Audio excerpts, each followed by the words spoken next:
மகாத்மா காந்தி பெயரில் 100 நாள் வேலை திட்டத்தை இன்னைக்கு இழுத்து மூடி இருக்கிறாங்க. நான் டேட்டாவோட சொல்றேன். கடந்த 4 ஆண்டுகள்ல 100 நாள் வேலை திட்டத்தில் பயனடைந்தவருடைய விழுக்காடு எத்தனை விழுக்காடு பெண்கள் தெரியுமா? சொன்ன ஷாக் ஆகிடுவேன். 88% பெண்கள் தான். பெண்களுக்கு வாழ்வளித்த இப்படிப்பட்ட திட்டத்தை தான் நிறுத்தி இருக்காங்க. இதனால கிராம பொருளாதாரமும் பணப்புழக்கமும் அடிவாங்க போகுது.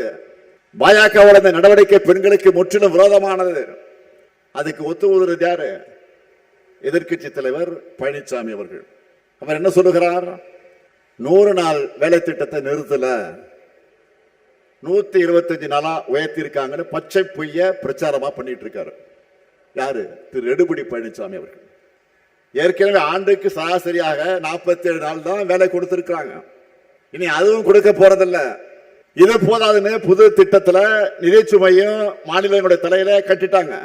இன்னும் எக்கச்சக்க கண்டிஷன்லாம் போட்டிருக்கிறாங்க.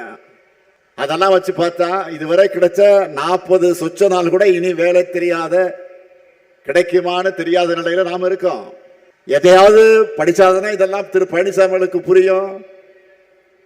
கமலாலயத்தில் எழுதி கொடுக்கறத அறிக்கைய அதிமுக லெட்டர் பேட்ல வெளியிட்டு அத்தோட கதை முடிஞ்சிச்சு போயிடுறாரு. ஒருபடி மேல போய் பாஜக சங்கிகளை கூச்சப்படக்கூடிய அளவுக்கு 100 நாள் வேலை திட்டத்தை அது ரத்துக்கு முட்டு கொடுத்து கத்துறாரு, சுத்துறாரு.